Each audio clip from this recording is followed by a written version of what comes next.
হঠাৎ আপনার ভাগ্য খুলে যাবে যদি এই আমল আপনি নিয়মিত করতে পারেন আর এই দোয়া যদি পাঠ করতে পারেন।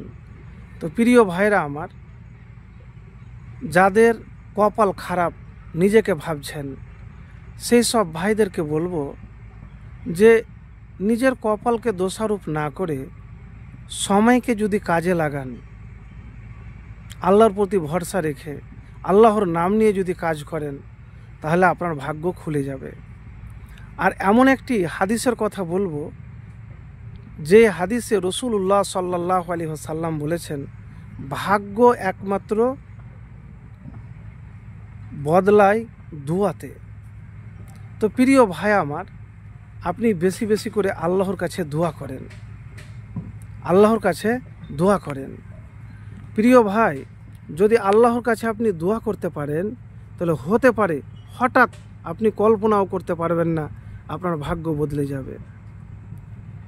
তো দোয়া কোন দোয়া করবেন, একটি দোয়ার কথা বলবো, এটিও পড়তে পারেন বা আপনি বাংলা ভাষাতেও দোয়া করতে পারেন। কোন দোয়া পাঠ করবেন? আল্লাহুম্মা ইন্নী আসআলুকা মিন ফাজাআতিল খায়র, এই দোয়াটি পাঠ করতে পারেন। আর আপনি বাংলা ভাষাতেও বলতে পারেন। তো প্রিয় ভাই আমার, অনেকেই যারা বলেন যে আমার ভাগ্য খারাপ, আমার ভাগ্যতে কিছু হয় না, তাই তাদেরকে বলবো এতটাই যে রাসূলুল্লাহ সাল্লাল্লাহু আলাইহি সাল্লাম বলেছেন যে ভাগ্য একমাত্র দুয়াতেই বদল হয়। দুয়ার এত শক্তি ভাই, এটা যদি আপনি আল্লাহর প্রতি ভরসা রেখে দোয়া করতে পারেন, আর কিছু লাগবে না। তো দোয়া আপনার তখনই কবুল হবে যখন আপনি সমস্ত পাপাচার থেকে দূরে থাকতে পারবেন। অবৈধ কাজ, অবৈধ জিনিস, অবৈধ কারবার আপনাকে ত্যাগ করতে হবে, বাঁচতে হবে। কেন অবৈধ খেয়ে দোয়া কবুল হয় না। আর আল্লাহ রাব্বুল আলামিন বলেছেন যে পবিত্র যে নয় তার দোয়া কবুল হবে না, ইবাদত কবুল হবে না। তো আগে আপনাকে পবিত্র হতে হবে, আপনাকে হারাম থেকে বাঁচতে হবে, হালাল জিনিস, হালাল কথাবার্তা সব কিছু করতে হবে, তাহলে দোয়া কবুল হবে। প্রিয় ভাই আমার, আমি আপনাদেরকে বলবো, আপনার তো ভাগ্যও খুলবে, আপনার জীবনও বদলে যাবে। আর রিজিক, ধন সম্পদ এমন জায়গা থেকে আসবে যে আপনি কল্পনা করতে পারবেন না। প্রিয় ভাই, সহজ একটি আমলের কথা বলবো। কোন আমল?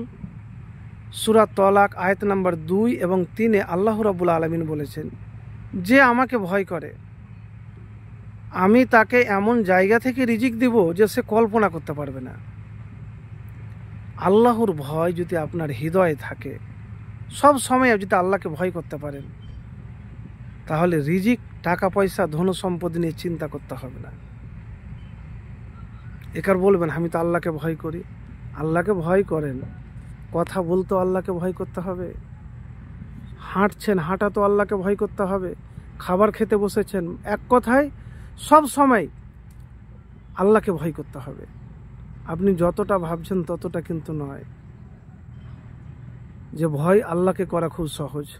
তো এই আমল যদি করতে পারেন, তাহলে ধন সম্পদ এমনভাবে আসবে না আপনি কল্পনা করতে পারবেন না।